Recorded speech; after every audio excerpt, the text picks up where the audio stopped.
প্রিয় শিক্ষার্থীবৃন্দ, সবাই কেমন আছো? অবশ্যই ভালো আছো। হুম। আচ্ছা, শুভ সন্ধ্যা সবাইকে। আচ্ছা, তোমরা যারা এসএসসি 2025-এর ক্যান্ডিডেট বা এসএসসি 2025-এ ইন্টারমিডিয়েট, দ্যাট মিনস এসএসসি পরীক্ষা দেবে, তাদের জন্য আমি ন্যারেশন তো তোমাদেরকে আমি বুঝিয়েছি বা তোমরা এখনও বুঝছো, ঠিক আছে। কিন্তু আরেকটু তোমাদেরকে একটু রিভাইজ বলো বা রিপেয়ার বলো, যেটাকে বলো, জাস্ট সিম্পলি কয়েকটা কথা বলবো, জাস্ট তোমাদের যাতে একটু স্মরণে থাকে, এই আর কিছু না। হ্যাঁ, তো ন্যারেশন আমরা যেটা করবো সেটা হলো যে ন্যারেশন আমরা কি জানি, ন্যারেশন দুইটা, যেমন কি ডিরেক্ট, ইনডিরেক্ট। হ্যাঁ, তো আমাদের পরীক্ষায় বেশিরভাগ ক্ষেত্রেই কি আসে, ডিরেক্ট আসে, ইনডিরেক্ট করতে বলে আমাদেরকে, তাই না? এটাই আমরা বেশি, আবার অনেক সময় ইনডিরেক্ট আসে, ডিরেক্ট করতে বলে। যাই হোক, যেটাই হোক সেটা কোনো অসুবিধা নেই। আমার প্রথম কথা যেটা, সেটা হলো যে তোমাকে ন্যারেশনের অর্থটা বুঝতে হবে। তোমাকে ন্যারেশনের অর্থটা বুঝতে হবে। অর্থটা যদি বুঝে থাকো তাহলে কিন্তু তুমি ইজিলি ন্যারেশান তুমি করতে পারবে, কারণ তুমি তো জানোই ন্যারেশানের বাকি রুলসগুলি কী। তোমাদেরকে আমি অবশ্যই বলেছি কি, দিস থাকলে দ্যাট, তারপর দিস থাকলে দোজ, এগুলি তো হবেই। হ্যাঁ, এগুলি হবে। ইজ থাকলে ওয়াজ, এগুলি হবে। এগুলি টেন্সের ব্যাপার কিছুটা চলে আসা। আচ্ছা, টেন্স এবং সেন্টেন্স দুইটাকেই একসাথে ভালো করে পড়লেই কিন্তু তুমি ন্যারেশনটা ক্লিয়ার করে করতে পারবে। যেমন রিপোর্টেড স্পিচ, রিপোর্টেড ভার্ব। আচ্ছা, এখন দুইটা জিনিস আছে, একটা হলো স্পিকার, একটা হলো তার স্পিক্স। মানে বক্তা যে বক্তব্যটা বলে সেটাই কিন্তু আমরা ন্যারেশন করতে হবে, সেটাই উক্তি। উক্তি মানে কি, তার কথাটা, এটাকেই পরিবর্তন করতে হবে। যেমন আমি যদি বলি I I I said to হিম, হ্যাঁ, ইউ ক্যান গো নাও। হ্যাঁ, তুমি এখন যেতে পারো। এখন দেখো, ইউ ক্যান গো, তাহলে আমি তাকে বললাম তুমি যেতে পারো, তার মানে কি অ্যাসার্টিভ সেন্টেন্স। অ্যাসার্টিভ সেন্টেন্স কিন্তু normally shed to equal two told হয়ে যাবে, এটা তো জানো। তাহলে টোল্ড, তাহলে আই টোল্ড হিম দ্যাট, কী বসবে, এটা কনজাংশন কী দিয়ে হবে, দ্যাট দ্বারা যুক্ত হবে। আই টোল্ড হিম দ্যাট, তাহলে কর্তা আমি আগে নিয়ে আসবো, দ্যাটের পরে হি, দ্যাট হি, ক্যানটা কী হয়ে যাবে, কুড, সিওইউএলডি, কুড, কুড হয়ে যাবে। কেন?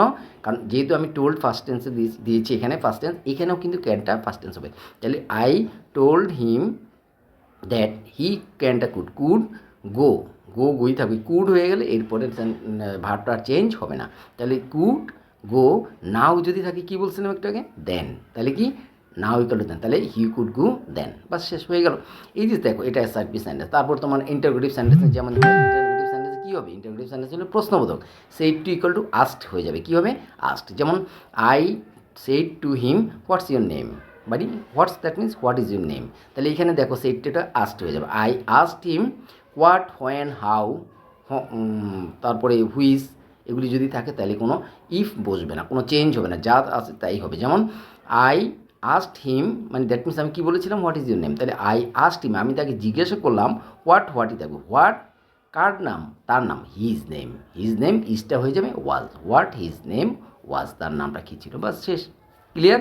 আচ্ছা, এখন দেখো এক্সক্লামেটরি সেন্টেন্সে যেটা হবে, এক্সক্লামেটরি সেন্টেন্সটা তোমাকে কি, আশ্চর্যবোধক। তাহলে এখানে সেড টু ইকুয়াল টু কী হবে, হি এক্সক্লেমড উইথ সরো অথবা এক্সক্লেমড উইথ জয়। যদি সুখের কিছু থাকে, মানে সুন্দর কথা থাকে, জয়ের কিছু থাকে, তাহলে সেখানে হবে এক্সক্লেমড উইথ জয়। আর যদি দুঃখের কথা থাকে তাহলে হবে এক্সক্লেমড উইথ সরো, ঠিক আছে। অথবা হ্যাঁ, এটাই। তাহলে আমি যদি বলি I told him, I told him what you have done, হ্যাঁ, হোয়াট হ্যাভ ডান, মানে আরে আগে তুমি কথাটা নিয়ে আসো, যেমন I told what you have done, তুমি কী করেছো। হ্যাঁ, I told him what you, তাহলে আই এক্সক্লেমড উইথ কি, সরো। হ্যাঁ, তাহলে হোয়াট হি হ্যাড ডান, এখানে কিন্তু আশ্চর্যবোধক যদি থাকে তাহলে কিন্তু হবে। তুমি যদি প্রশ্নবোধক চিন্তা করো, হোয়াট যেহেতু আছে স্যার, তাহলে তো এটা কী হবে, এটা তো আমার কি বলে, প্রশ্নবোধক হবে না। এটা হোয়াটের জায়গাটা কী আসছে এখানে, এক্সক্লামেটরি। এক্সক্লামেটরি যদি হয় তাহলে তেমন তেমন লাস, হ্যাঁ, হুররা, এগুলি যদি আসে, বা হুররে উই হ্যাভ, হ্যাঁ, won the match, won the game, তাহলে he exclaimed with joy that they had won the match.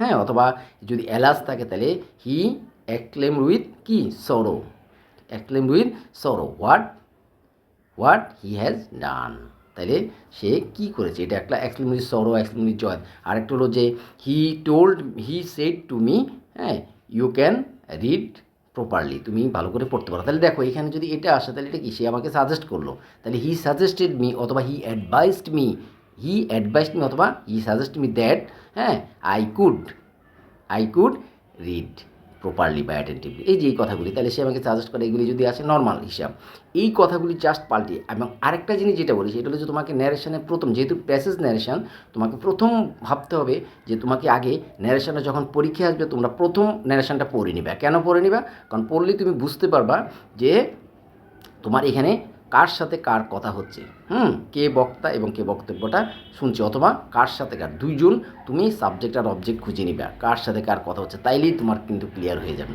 যেমন অনেক সময় কথা পুরাটাই আসে, যখন পড়বা তুমি তখন দেখো যে কে কাকে বলছে, কে কাকে বলছে, তাইলে দেখবা তুমি সাবজেক্ট আর অবজেক্ট পেয়ে গেছো। তো সাবজেক্ট আর অবজেক্ট যখন পেয়ে যাবে অটোমেটিক্যালি তোমার কিন্তু ন্যারেশনটা একবারে মানে টোটাল ক্লিয়ার হয়ে যাবে এবং একবারে ইজি হয়ে যাবে। সেই অনুযায়ী করবা। তাহলে প্রথম তোমার টিপসটা থাকবে যে ইনডিরেক্ট থেকে ডিরেক্ট, ডিরেক্ট থেকে ইনডিরেক্ট, সেটা ব্যাপার না। তোমাকে প্রথম পুরো ন্যারেশনটা একবার পড়তে হবে, পড়ে তোমাকে দেখতে হবে যে এখানে সাবজেক্ট আর অবজেক্ট কী আছে, হ্যাঁ, দুইজন কার সাথে কার কথা হচ্ছে, তাইলেই তুমি কিন্তু দেখবে যে একবার ইজিলি ন্যারেশনটা করতে পারবে। ঠিক আছে? তো যাই হোক, এইটা হইলো একটা ন্যারেশন। এবং রিপোর্টেড স্পিচ, হ্যাঁ, এবং রিপোর্টিং ভার্ব, এই জিনিসগুলি কিন্তু চেঞ্জিং, হ্যাঁ, চেঞ্জ আসবে। কোটেশনের ভিতরে যেটা থাকবে সেটা হলো তার বক্তার বক্তব্যটা। ঠিক আছে? বক্তা কাকে বলছে, কী বলছে সেটা। যেমন আমি তাকে বললাম তুমি চলে যাও, তার মানে কি আমি তাকে চলে যেতে বললাম। তাহলে দেখো, আমি তাকে চলে যেতে বললাম, তাহলে কি I told him, I told হিম, হ্যাঁ, চলে যেতে, ইউ ক্যান গো, তার মানে কি দ্যাট হি কুড গো, বা শেষ।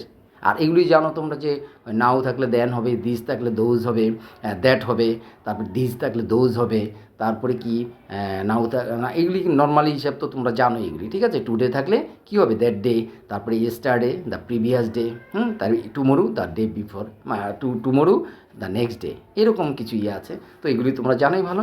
যাই হোক, আমার পরবর্তী ক্লাসে আবার আমি পুরো ডিটেলসটা তোমাদেরকে দেখাবো। শুধু এইটুকু বললাম যে তোমরা ভালো করে ন্যারেশনটা পড়বে, পড়ার পরে দেখবে যে সাবজেক্ট আর অবজেক্ট কী কী আছে, দুইটা যখন তুমি আইডেন্টিফাই করতে পারবে তখনই তোমার ন্যারেশনটা ইজি হয়ে যাবে। ঠিক আছে?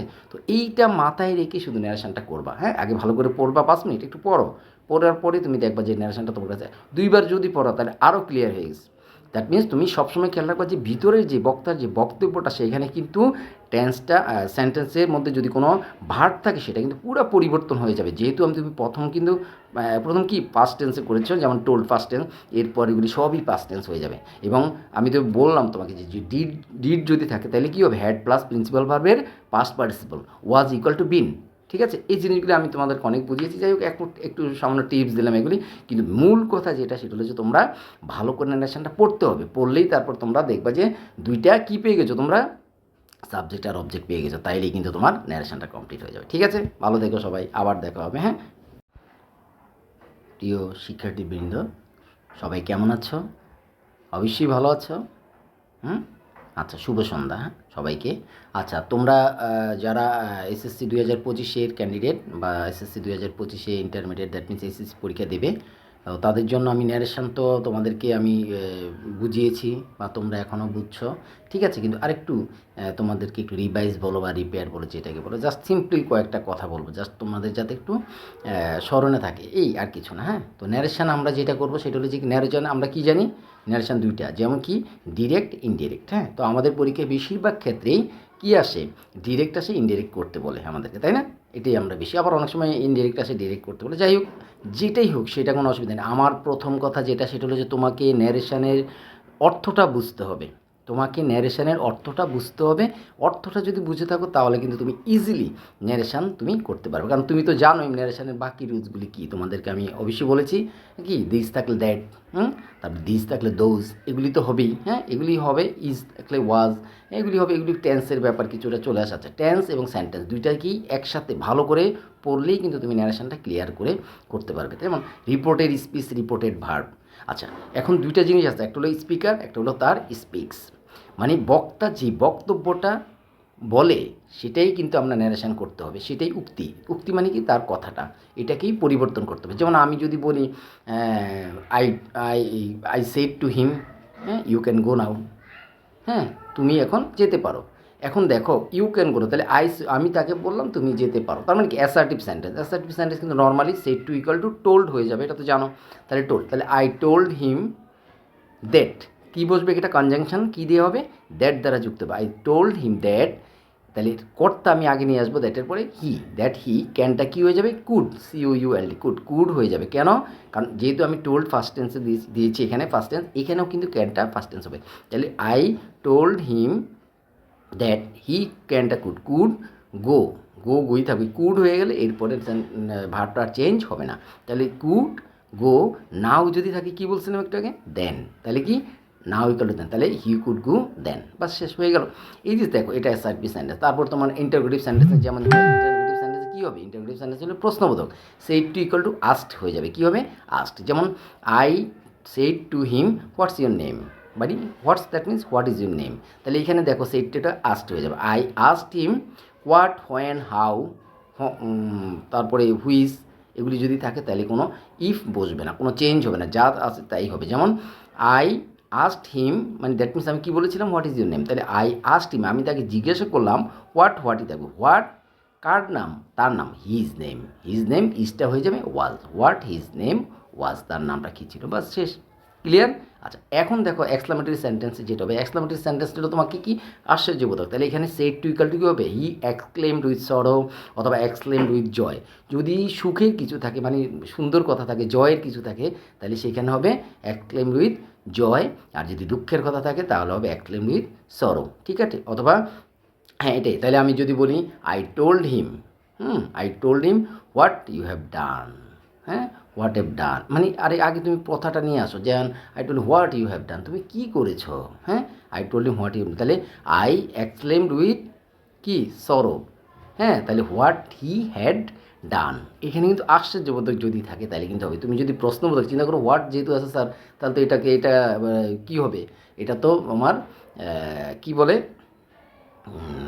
প্রশ্নবোধক হবে না, এটা হোয়াটের জায়গাটা কী আসছে এখানে, এক্সক্লামেটরি যদি হয় তাহলে তেমন লাস, হ্যাঁ হুররা, এগুলি যদি আসে, বা হুররে উই হ্যাভ, হ্যাঁ ওয়ান দ্য গেম, তাহলে he exclaimed with joy that they had won the match, হ্যাঁ অথবা যদি এলাস থাকে তাহলে হি এক্সক্লেমড উইথ কি সরো, হোয়াট হি হ্যাজ ডান, তাহলে সে কী করেছে, এটা একটা এক্সক্লেমেটরি সরো, এক্সক্লেমেটরি জয়। আরেকটা হলো যে হি সেড টু মি, হ্যাঁ ইউ ক্যান রিড প্রপারলি, তুমি ভালো করে পড়তে পারো। তাহলে দেখো এখানে যদি এটা আসে তাহলে এটা কি, সে আমাকে সাজেস্ট করলো, তাহলে হি সাজেস্টেড মি অথবা হি অ্যাডভাইসড মি অথবা হি সাজেস্ট মি দ্যাট, হ্যাঁ আই কুড রিড প্রপারলি বা অ্যাটেন্টিভলি, এই যে এই কথাগুলি, তাহলে সে আমাকে সাজেস্ট করে, এগুলি যদি আসে নর্মাল হিসাব, এই কথাগুলি জাস্ট পাল্টে। এবং আরেকটা জিনিস যেটা বলি সেটা হলো যে তোমাকে ন্যারেশনের প্রথম, যেহেতু প্যাসেজ ন্যারেশন, তোমাকে প্রথম ভাবতে হবে যে তোমাকে আগে ন্যারেশনটা যখন পরীক্ষা আসবে তোমরা প্রথম ন্যারেশনটা পড়ে নিবে। কেন পড়ে নিবা? কারণ পড়লেই তুমি বুঝতে পারবা যে তোমার এখানে কার সাথে কার কথা হচ্ছে, কে বক্তা এবং কে বক্তব্যটা শুনছে, অথবা কার সাথে কার, দুইজন তুমি সাবজেক্ট আর অবজেক্ট খুঁজে নিবে কার সাথে কার কথা হচ্ছে, তাইলেই তোমার কিন্তু ক্লিয়ার হয়ে যাবে। যেমন অনেক সময় কথা পুরাটাই আসে, যখন পড়বা তুমি তখন দেখো যে কে কাকে বলছে, তাইলে দেখবা তুমি সাবজেক্ট আর অবজেক্ট পেয়ে গেছো। তো সাবজেক্ট আর অবজেক্ট যখন পেয়ে যাবে অটোমেটিক্যালি তোমার কিন্তু ন্যারেশনটা একবারে মানে খুব টোটাল ক্লিয়ার হয়ে যাবে এবং একবারে ইজি হয়ে যাবে, সেই অনুযায়ী করবা। তাহলে প্রথম তোমার টিপসটা থাকবে যে ইনডিরেক্ট থেকে ডিরেক্ট থেকে ইনডিরেক্ট সেটা ব্যাপার না, তোমাকে প্রথম পুরো ন্যারেশনটা একবার পড়তে হবে, পড়ে তোমাকে দেখতে হবে যে এখানে সাবজেক্ট আর অবজেক্ট কী আছে, হ্যাঁ দুইজন কার সাথে কার কথা হচ্ছে, তাইলেই তুমি কিন্তু দেখবে যে একবার ইজিলি ন্যারেশনটা করতে পারবে, ঠিক আছে? তো যাই হোক, এইটা হইলো একটা ন্যারেশন এবং রিপোর্টেড স্পিচ, হ্যাঁ এবং রিপোর্টিং ভার্ব, এই জিনিসগুলি কিন্তু চেঞ্জিং, হ্যাঁ চেঞ্জ আসবে। কোটেশনের ভিতরে যেটা থাকবে সেটা হলো তার বক্তার বক্তব্যটা, ঠিক আছে? বক্তা কাকে বলছে, কী বলছে সেটা। যেমন আমি তাকে বললাম তুমি চলে যাও, তার মানে কি আমি তাকে চলে যেতে বললাম, তাহলে দেখো আমি তাকে চলে যেতে বললাম, তাহলে কি আই টোল্ড হিম, হ্যাঁ চলে যেতে, ইউ ক্যান গো, তার মানে কি দ্যাট হি কুড গো, বা শেষ। আর এগুলি জানো তোমরা যে নাও থাকলে দেন হবে, দিস থাকলে দোজ হবে, দ্যাট হবে, তারপর দিস থাকলে দোজ হবে, তারপরে কি নাও না, এগুলি নর্মালি হিসাব তো তোমরা জানো এগুলি, ঠিক আছে? টুডে থাকলে কী হবে, দ্যাট ডে, তারপরে ইয়েস্টারডে দ্য প্রিভিয়াস ডে, তারপরে tomorrow the day before, tomorrow the next day, এরকম কিছু আছে। তো এগুলি তোমরা জানোই ভালো। যাই হোক, আমার পরবর্তী ক্লাসে আবার আমি পুরো ডিটেলসটা তোমাদেরকে দেখাবো। শুধু এইটুকু বললাম যে তোমরা ভালো করে ন্যারেশনটা পড়বে, পড়ার পরে দেখবে যে সাবজেক্ট আর অবজেক্ট কী কী আছে, দুইটা যখন তুমি আইডেন্টিফাই করতে পারবে তখনই তোমার ন্যারেশনটা ইজি হয়ে যাবে, ঠিক আছে? তো এইটা মাথায় রেখে শুধু ন্যারেশনটা করবা, হ্যাঁ? আগে ভালো করে পড়বা, 5 মিনিট একটু পড়ো, পড়ার পরে তুমি দেখবা যে ন্যারেশনটা তোমার কাছে 2বার যদি পড়ো তাহলে আরও ক্লিয়ার হয়ে গেছে। দ্যাট মিনস তুমি সবসময় খেয়াল রাখবা যে ভিতরের যে বক্তার যে বক্তব্যটা সেখানে কিন্তু টেন্সটা সেন্টেন্সের মধ্যে যদি কোনো ভার্ব থাকে সেটা কিন্তু পুরো পরিবর্তন হয়ে যাবে। যেহেতু তুমি প্রথম কি পাস্ট টেন্সে করেছো, যেমন টোল্ড পাস্ট টেন্স, এরপর এগুলি সবই পাস্ট টেন্স হয়ে যাবে। এবং আমি তো বললাম তোমাকে যে ডিড ডিড যদি থাকে তাহলে কী হবে, হ্যাড প্লাস প্রিন্সিপাল ভার্বের past participle was equal to been, ঠিক আছে? এই জিনিসগুলো আমি তোমাদেরকে অনেক বুঝিয়েছি। যাই হোক, একটু সামান্য টিপস দিলাম এগুলি, কিন্তু মূল কথা যেটা সেটা হলো যে তোমরা ভালো করে ন্যারেশনটা পড়তে হবে। পড়লেই তারপর তোমরা দেখবা যে দুইটা কী পেয়ে গেছো, তোমরা সাবজেক্ট আর অবজেক্ট পেয়ে গেছো, তাইলেই কিন্তু তোমার ন্যারেশনটা কমপ্লিট হয়ে যাবে। ঠিক আছে, ভালো থেকো সবাই, আবার দেখা হবে, হ্যাঁ।